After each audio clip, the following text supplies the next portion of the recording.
Hey guys, what's up? My name's Dost, and I want to tackle the biggest obstacle most players have when approaching Vikings for the first time, which is how to split up your Vikings quickly while also being able to react to danger just as fast. Most people consider TLV to be one of the most difficult heroes in the game. However, I've played in Bronze to Diamond and found other Vikings players with win rates greater than 50% in each bracket. What I mean by this is if players can manage to have a positive climbing win rate in every rank, you probably can too. When you start off, try and get used to the natural movement of the Vikings. Press 2, click top. Press 1, click middle.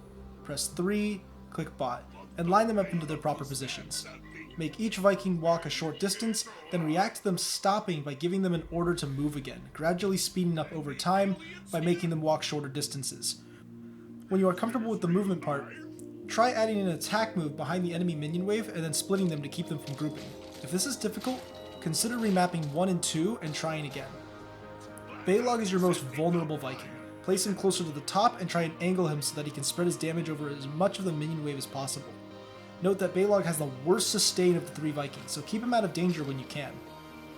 Olaf goes in the middle of the lane where he can use his 3-second slow to control the opponent by staying up front and making space for the other 2 Vikings. Note that his slow only triggers when you right click on a target, so telling him to attack move won't use the charge. Eric has the best maneuverability of the 3 Vikings, as well as the smallest hitbox. He angers the bottom of your lane by providing vision, harassing your lane opponent, and escaping danger when it comes to it. Note that these instructions apply to solo top splitting, but you may find yourself in situations where you are solo bot in uncoordinated play. Should you find yourself in this situation, the lane formation is reversed vertically. This drill is about training the skills to associate a Viking with a position, so that you react to Vikings being targeted faster by reading your opponent's facing.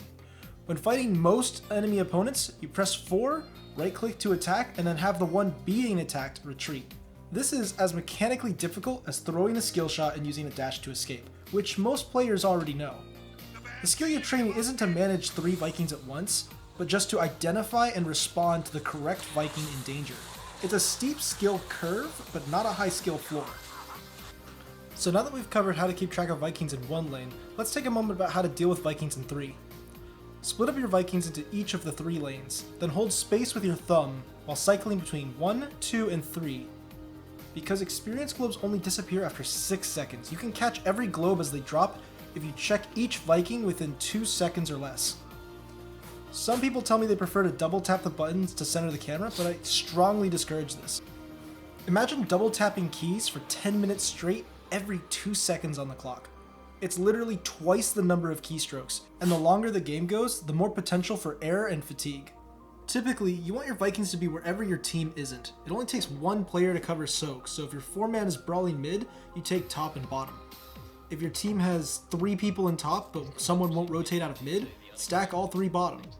If they're taking all 3 lanes, take the mercs and harass the enemy fountains. There is always something you can do that your team can't. So go there and do what they aren't doing.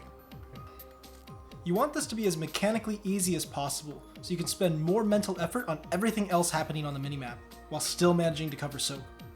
Try and minimize the number of inputs it takes to perform actions wherever possible, to spend less time fighting your controls. Now, the last thing I want to cover is Viking's infinite sustain from platform, which is somewhat similar to Samura's back trick, but less efficient. Pretend Balog's health is low, then press 2, right-click behind wall, hold shift, press B, and right-click the same spot you clicked, and then release shift.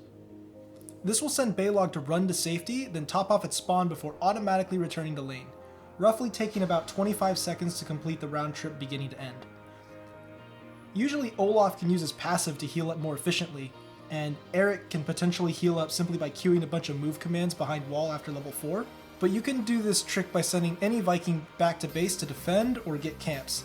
This trick isn't really difficult, but you can fumble it under stress. So if you have it down, try practicing it while doing another drill at the same time to raise the difficulty, kind of like adding weights on a workout.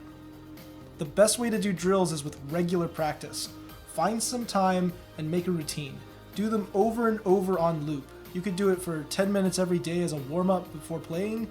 You could pick a day of the week and hammer it out for an hour, or if you're really impatient, you could just jump right into quick match and practice in the first 30 seconds of every game. It doesn't really matter as long as you find regular practice. Usually most people starting out for the first time see a lot of rapid improvement in about 1 to 2 hours of total practice time. So even if it feels hard at first, keep it up. You could reach the skill floor in Vikings in less than a day, and the skill ceiling is almost infinite, so the grind is super rewarding. That's all for now, but stay tuned. I plan on uploading more tips, tricks, and drills in the future for upcoming videos. Subscribe and hit the bell to stay notified. Dost out.